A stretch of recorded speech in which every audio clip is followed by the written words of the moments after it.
Mesdames et messieurs, bonjour et bienvenue dans votre émission La Diaspora. Aujourd'hui, nous avons le plaisir de vous présenter cette émission dans ces beaux cadres. Alors, vous êtes en train de suivre cette émission, fidèles téléspectateurs. Nous sommes où? Nous sommes au stade de Lausanne qui s'appelle Stade de la Tuilière. Donc, c'est là où nous sommes en train de tourner cette émission. Cette émission, c'est une émission qui donne la voix à tous les Africains, pourquoi pas, la diaspora africaine qui séjourne ici en Europe.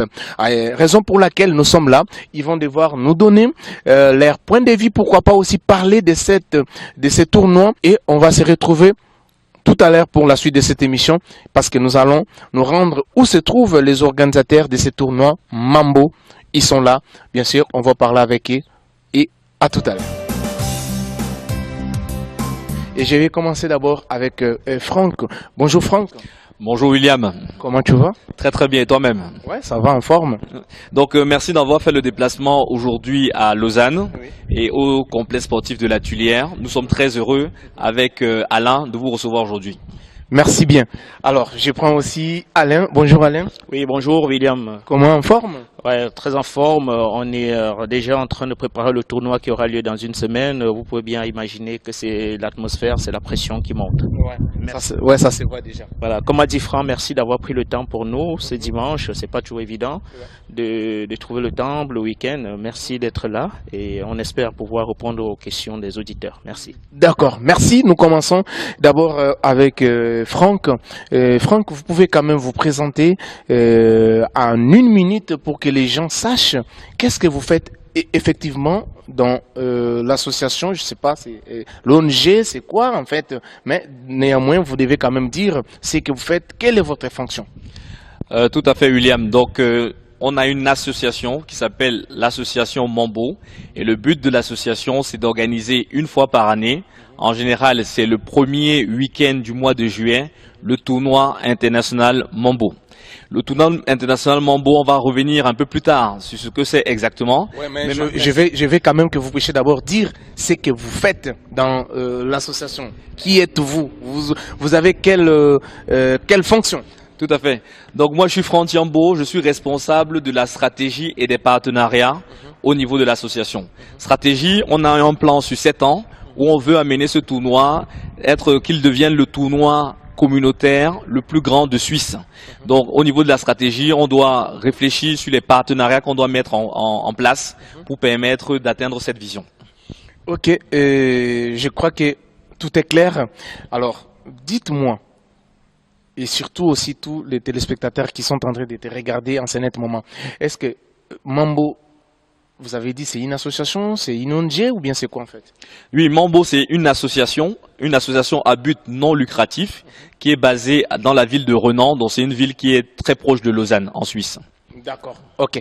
On va aussi prendre Alain. Alain, vous, qu'est-ce que vous faites vous êtes qui effectivement dans votre association? Alors, je suis Alain Kemenang, je suis le responsable financier et pire, je suis le coordonnateur aussi de tout ce qui est logistique au niveau de l'association Mambo. L'association Mambo qui est à sa 5e édition, qui sera à sa 5e édition le 1er juillet, c'est-à-dire le samedi prochain. Ok, merci.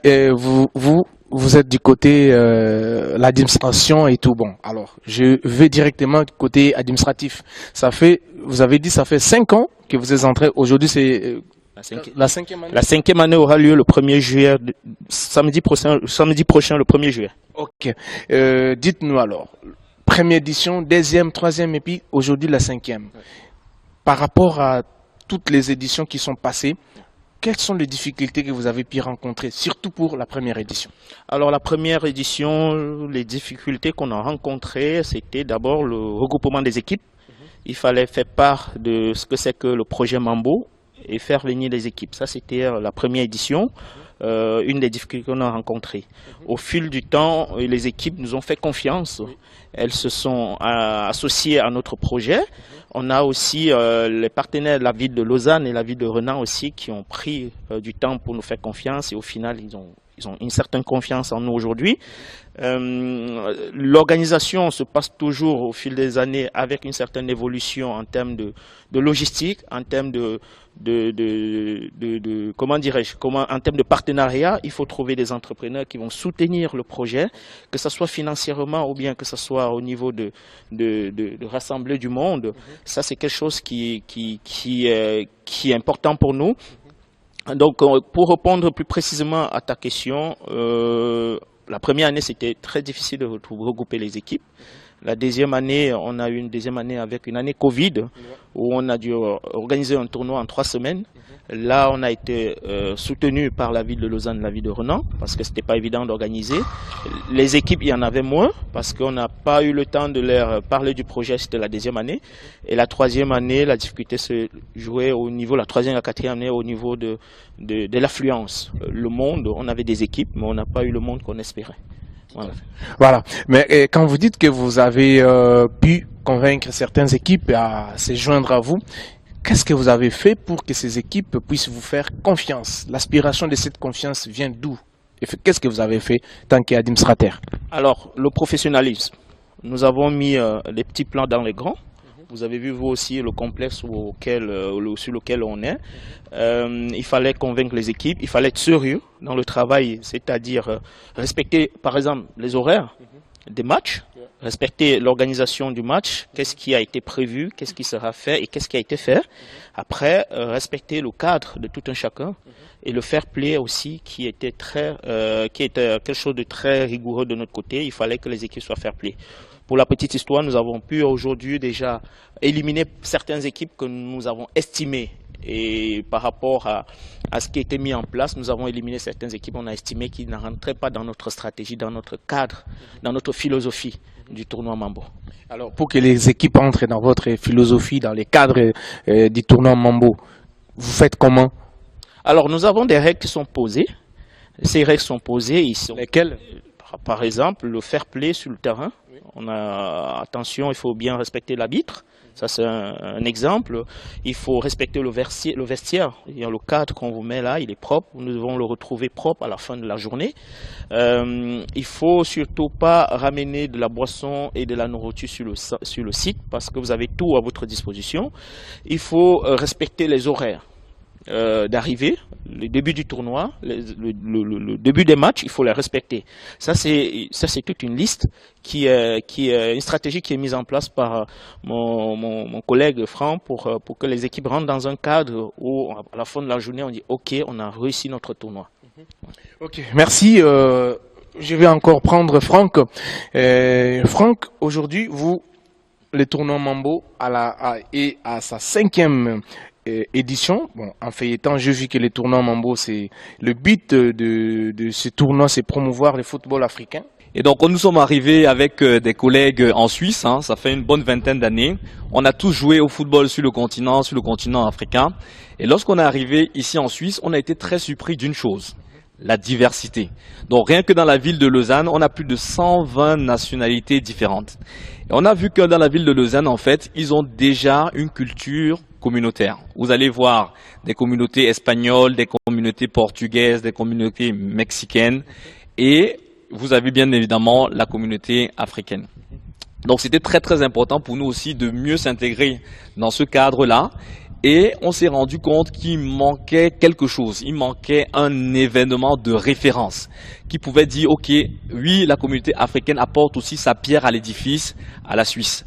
Donc du coup, on s'est dit, et c'est pour ça qu'on a choisi ce cadre, qui est un cadre exceptionnel en Suisse romande. Vous avez vu, voilà, c'est ça. Vous bon stade, des bons terrains. C'est juste exceptionnel. Il n'y a pas mal. Voilà. Et c'est juste exceptionnel. Mais c'était vraiment ça dans notre stratégie, montrer l'excellence de notre communauté en faisant des partenariats bien choisis entre les prestataires, entre les personnes qui rejoignent le projet et ainsi de suite. Donc si je reviens à ta question William, donc aujourd'hui on a vraiment la 5e édition. On a commencé avec 12 équipes, on se rappelle, c'était très très intéressant. Et aujourd'hui on a 2 formules. Une première formule masculine avait 24 équipes masculines et une formule féminine, parce que vous savez, la Suisse organise l'Euro féminin en 2025. Donc on a une formule féminine avec 6 équipes de la région qui vont venir défendre fièrement leurs couleurs. Donc on voit qu'on a une forte progression au niveau de l'adhésion des équipes qui commencent à reconnaître le professionnalisme. Vous voyez, Alain, il a parlé tout à l'heure du fait que les matchs commencent à l'heure et se terminent à l'heure. Ça, c'était une vraie gageure au début. Parce qu'en général, on se rappelle les tournois communautaires, on dit qu'on arrive à 10 heures, en fait, on commence à 14 heures. Au Mambo, on commence à 9 heures. À 9 heures, on a commencé. Et c'est cette marque de confiance que les communautés aujourd'hui qui nous rejoignent continuent à donner au niveau du Mambo. Voilà, mais j'aimerais quand même avoir une petite précision avec aussi les téléspectateurs qui sont en train de nous regarder en ce net moment. Je sais que vous êtes très nombreux partout à travers le monde entier parce que nous sommes sur Canal+. Et surtout là, je suis vraiment fier avec la chaîne de référence Antenne A. Merci à toi, Henri Noël Mboutavokia, les réalisateurs de cette émission. Merci à toi aussi qui va monter cette émission, Bamolona. Et je vois aussi à la prise de vie mon estimé camarade et ami, lui on l'appelle le professeur Verlet Monkoussa. Cette équipe qui m'a toujours tenu compagnie pour que cette émission se passe dans de très très bonnes conditions. Alors, dites-nous, un petit gamin peut-être qui aime bien jouer au football, il est en Afrique, au Congo, au Cameroun, en Côte d'Ivoire, un peu partout, mais il s'est dit, il n'a pas de possibilité de pouvoir, n'est-ce pas, intégrer des bonnes équipes européennes. Parce qu'il n'y a pas de managers, il y a ceci, il y a cela, parce que nous connaissons très bien notre communauté et surtout l'Afrique, on n'a pas assez de managers. Est-ce que Mambo, le tournoi Mambo, peut-il donner l'occasion à ces jeunes talentueux qui sont encore chez nous, en Afrique, à pouvoir rejoindre des clubs de renommée? Oui, c'est une question très très intéressante. Il y a plusieurs volets à la question. Je pense qu'il faut séparer en 2 volets. Le premier volet, on s'adresse prioritairement aux jeunes qui habitent en Suisse. Donc des jeunes issus de la communauté africaine qui ont des difficultés d'avoir une certaine visibilité au niveau des clubs locaux. Et qui, grâce au Mambo, il y a des recruteurs qui viennent. On est en partenariat avec le Lausanne Sport, qui est l'équipe fanion de la région, qui puissent avoir une certaine visibilité, ces jeunes localement, qui sont basés localement. Ensuite, on a un autre volet qui est très intéressant, qui rejoint justement ce que tu disais tout à l'heure. Mais nous, comme on est une association à but non lucratif, on essaie de s'inspirer de nos recettes ou de nos revenus à la fin du tournoi, mais pas pour faire venir les jeunes ici, mais au contraire pour former les jeunes localement. Parce qu'on a la chance d'avoir de plus en plus des entraîneurs très très bien formés d'origine africaine qui sont en mesure de redonner leurs connaissances aux jeunes localement basés. Donc nous en fait ce qu'on fait maintenant c'est qu'on va commencer à soutenir les clubs locaux avec des formations par des entraîneurs. On va leur envoyer aussi des équipements. Le projet va commencer dès l'année prochaine pour que aussi localement on puisse avoir notre pépinière de talent. Ça c'est vraiment super intéressant et super important. Et quand je parlais de stratégie tout à l'heure, c'est cette stratégie-là de vraiment autonomiser aussi nos populations au niveau local. Okay. Je reviens aussi à toi Alain avec la même question que je viens de poser à Franck, mais néanmoins, est-ce que aujourd'hui Alain, dites-nous, est-ce que tous ces enfants-là qui sont chez nous en Afrique et tout, qui pensent que venir jouer aussi en Europe, oui c'est vrai, parce qu'en Europe ils seront mieux payés, il y a des bons cadres, voilà les cadres que vous avez pu obtenir pour l'organisation de ces grands tournois. Qu'est-ce que vous pensez aussi à ces jeunes-là? Parce que là, Franck vient de dire tout à l'heure que vous pensez juste localement, ceux qui vivent en Suisse, mais ceux qui sont chez nous. En Afrique, bien évidemment. Alors, ceux qui sont en Afrique, nous pensons, comme a dit Franck, de plutôt améliorer la formation sur place, encadrer ces jeunes sur place. Parce qu'on constate qu'en venant en Europe, c'est clair qu'on a des infrastructures, on a tout ce qu'il faut, mais c'est un changement de vie. Et ces jeunes, 2 sur 3 se retrouvent difficilement. Donc, on préfère aller en Afrique, rencontrer les centres de formation, mettre à leur disposition des formateurs, essayer de donner ce qu'on peut. Comme on a dit, c'est une association, Mambo, c'est une association à but non lucratif, donc nous devons chercher tout ce qu'il faut ici pour amener et construire déjà sur place les talents, pour développer les talents sur place, afin qu'en plus, après le partenariat qui est mis en place entre l'Afrique et peut-être la Suisse, qu'il y ait un pont, un canal pour permettre à ce jeune de se retrouver ici. On voit aujourd'hui, avec le centre de formation des équipes françaises partout en Afrique, je prends l'exemple de Lyon qui est installé au Sénégal, qui est installé en Afrique de l'Ouest. Tous ces jeunes maintenant n'ont pas besoin de venir à Lyon pour se former. Ils se forment avec le même cadre qu'on a à Lyon, ils ont le même cadre au Sénégal. Et puis après, il y a juste des tremplins pour les permettre de venir, pour changer, faire des tournois et retourner. Donc pour nous, c'est ça, c'est d'apprendre aux enfants, apprendre aux jeunes à pêcher, que de leur donner du poisson. Donc c'est ça. Voilà, merci. Voilà, la stratégie, elle est très très très bonne. Et en tout cas, bravo, coup de chapeau. Et en tout cas, que Dieu vous bénisse, afin que ce que vous avez compensé, ça puisse s'élargir jusqu'en Afrique.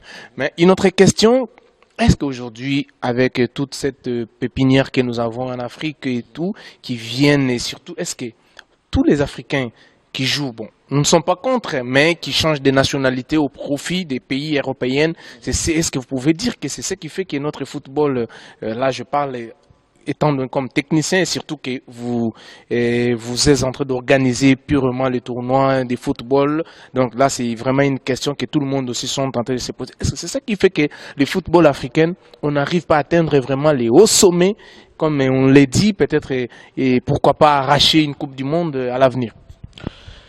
Le football africain, atteindre le haut sommet, je ne sais pas si c'est la question de jeunes. Je pense que c'est une question stratégique, c'est une question politique qu'il faudra régler.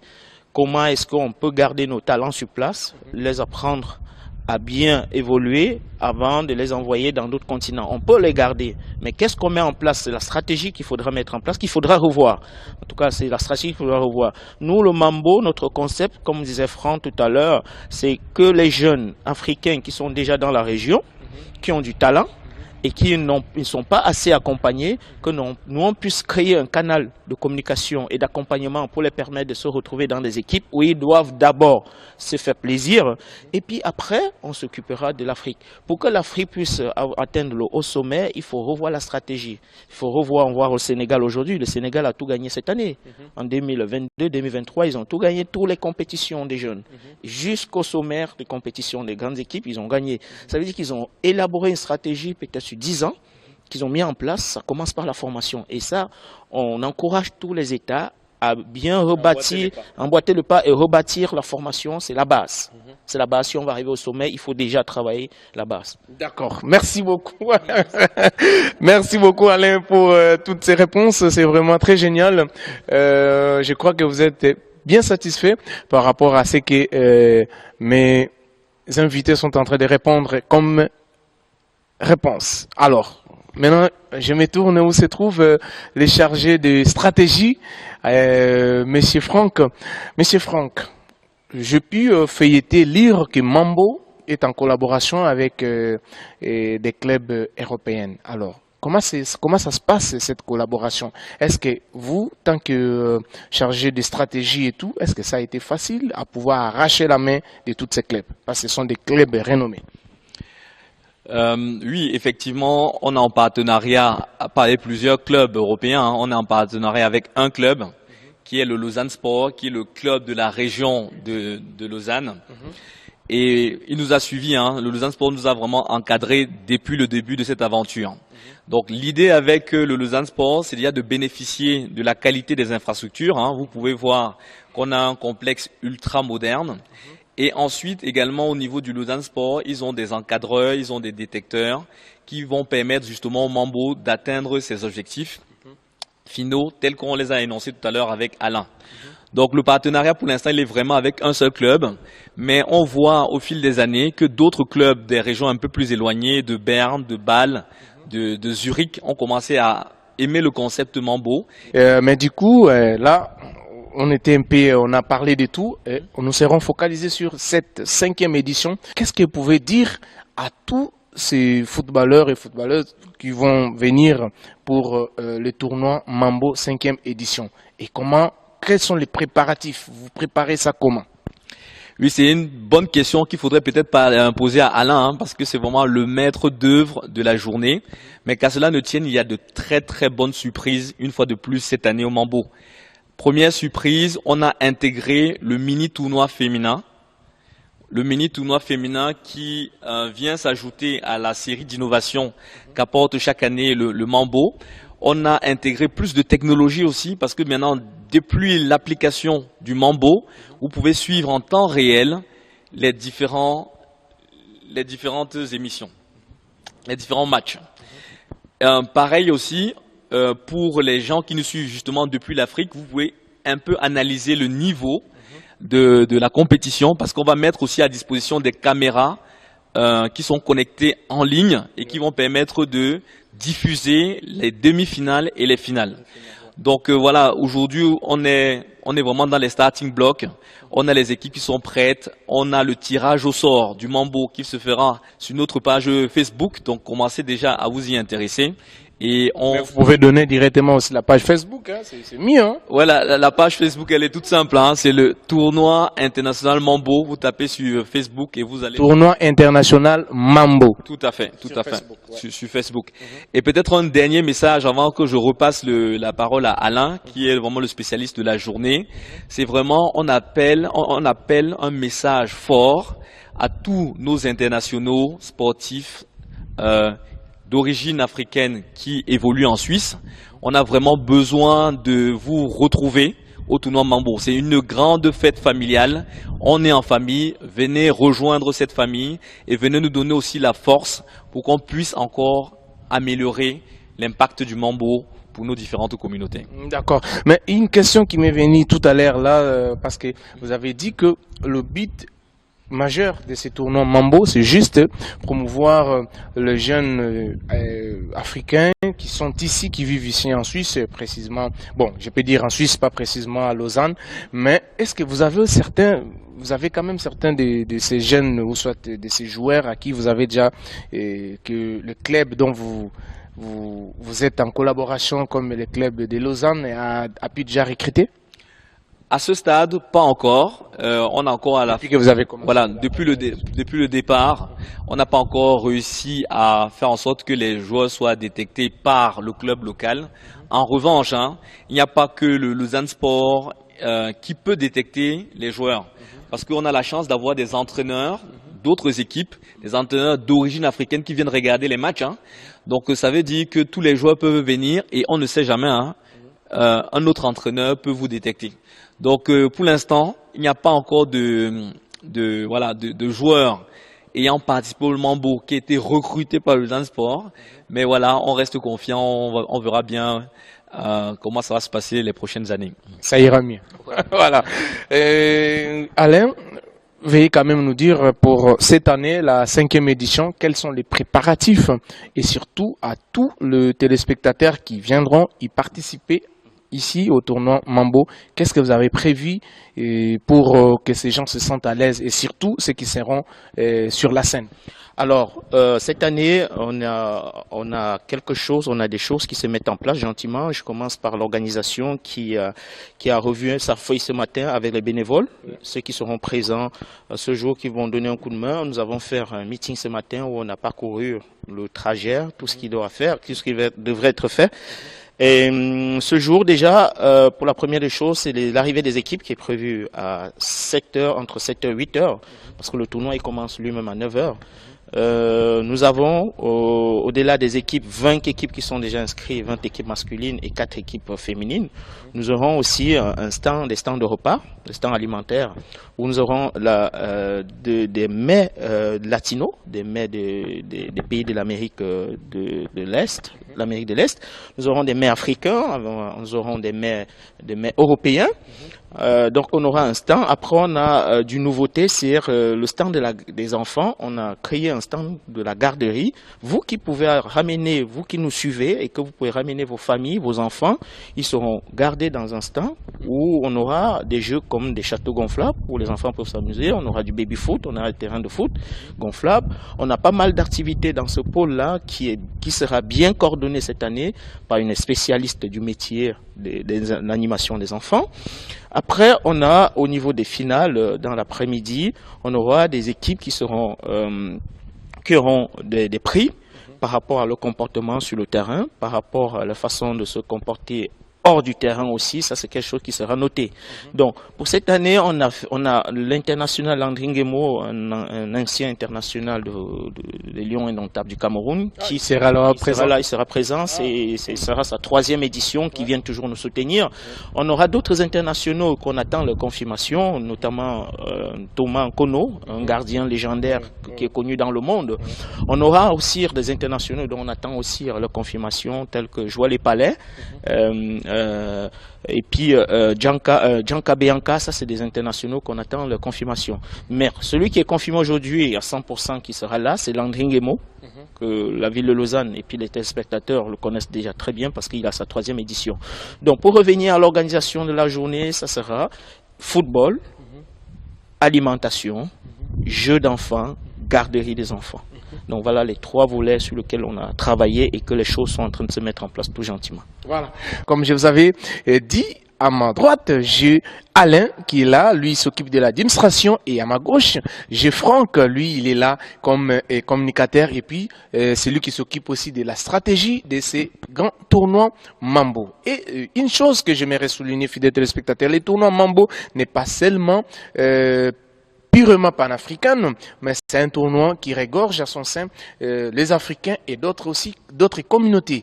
Et il y a aussi des Américains qui sont là, il y a beaucoup de gens, beaucoup de communautés qui se sont inscrites au tournoi Mambo. En tout cas, c'est vraiment quelque chose de bon. N'hésitez pas, venez nombreux ici à Lausanne pour suivre en live, qu'on ne vous dise pas, qu'on ne vous raconte pas des conneries, des bobards, comme on a toujours dit, mais il faut être présent. On a besoin de votre présence pour que cette édition, la 5e édition, et surtout que c'est vraiment très bien organisé. Je palpe du doigt, moi-même, j'ai vu avec mes propres yeux une organisation extra, je peux dire ainsi, c'est vraiment extra. Donc la 5e édition, je peux vous dire que ça dépasse la première, la 2e, la 3e, la 4e, parce que la 5e c'est vraiment au top, super top. Alors, je suis avec, je vais prendre Franck pour de petites questions, et puis il va devoir aussi nous donner quelques explications, parce que Mambo, il n'y a pas que le football, il y a aussi les gens qui peuvent faire le problème de business, comment on appelle ça? De l'entrepreneuriat. Voilà, je voudrais qu'il puisse répondre de lui-même. Alors, dites-nous, comment ça peut se passer, les gens ils peuvent vous contacter comment? Oui, effectivement, pour cette édition, malheureusement, les stands pour les entrepreneurs sont terminés. Il n'y en a plus de disponibles. Qu'à cela ne tienne, on sait exactement quand aura lieu la prochaine édition du Mambo en 2024, 2025, 2026. Donc, n'hésitez pas à nous joindre directement sur nos réseaux sociaux, sur la page Facebook Tournoi International Mambo ou sur Instagram, hein, c'est le même intitulé. Et prendre déjà rendez-vous pour l'année prochaine ou pour les prochaines éditions. Donc ce que William disait tout à l'heure, c'est un volet qui est aussi fondamental pour le Mambo. C'est que le côté sportif, c'est très bien, ça permet de vraiment intégrer les différentes communautés. On sait que maintenant c'est un village planétaire, hein. Donc maintenant on a tous les différents continents qui se retrouvent au Mambo. On a une forte communauté latino qui est présente. On a 6 équipes latino qui seront présente au Mambo cette année, non seulement côté masculin, mais également côté féminin. Donc on voit vraiment l'engouement que ce tournoi commence à générer. Et donc maintenant, je reviens directement à la question de l'entrepreneuriat, parce que la partie sportive, c'est bien, mais on s'est rendu compte aussi que les difficultés de visibilité au niveau sportif se retrouvaient également au niveau entrepreneurial, au niveau business. On avait des entrepreneurs talentueux qui malheureusement n'avaient pas d'espace pour montrer leurs produits, montrer leur innovation, leur technologie. Et donc grâce au Mambo, c'est maintenant faisable, c'est maintenant une réalité, c'est vraiment palpable. Donc on a à peu près une dizaine d'entrepreneurs qui vont de la technologie de la santé, qui vont de la technologie de l'identification aussi jusqu'aux associations qui viennent présenter des produits.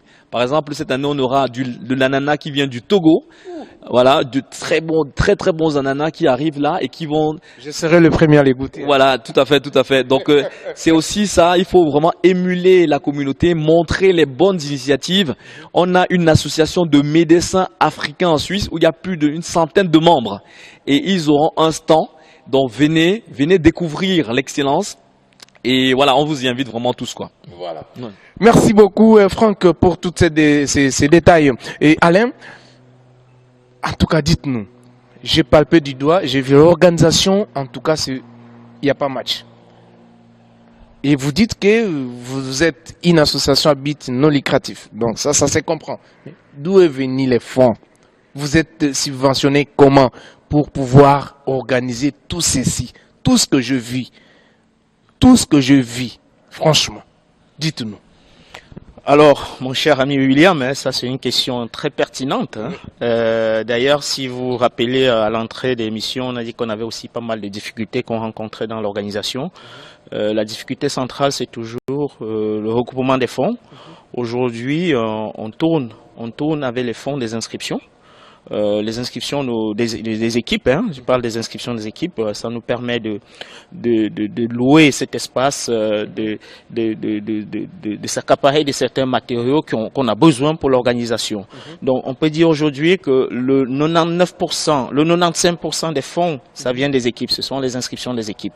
À côté, c'est pas toujours suffisant. Nous sommes obligés, dans les premières années, on avait une association qui s'appelait aussi Lausanne Vidi, où il y avait des bons volontaires qui mettaient la main à la pâte pour soutenir le projet. Ça, je le dis encore merci aujourd'hui parce qu'ils sont toujours là pour nous soutenir en termes de présence physique et aussi en termes de présence financière. Maintenant, on avait aussi on bénéficiait aussi d'une enveloppe de la commune qui est allouée, de la ville de Lausanne, qui est allouée aux associations lorsque vous organisez des événements comme celui-ci. Et cette enveloppe, malheureusement, a été annulée cette année. Ah bon? Oui, ça a été annulé cette année, donc les budgets sont très resserrés. Nous appelons massivement, nous lançons un appel massif aux sponsors, aux partenaires de nous suivre, de venir nous donner un coup de main. Ce projet, il est né devant nous, on ne peut pas le laisser tomber ainsi. Franck, moi, ainsi que Simon, qui n'est pas là aujourd'hui, nous bataillons, nous travaillons toujours pour aller dans le sens de l'excellence et pour que ce projet puisse continuer à vivre, qu'on puisse passer la main à nos jeunes petits-enfants ou nos jeunes qui vont arriver derrière nous. Donc, pour répondre à votre question, financièrement, c'est très très serré. Nous, on vit avec les moyens des inscriptions des équipes.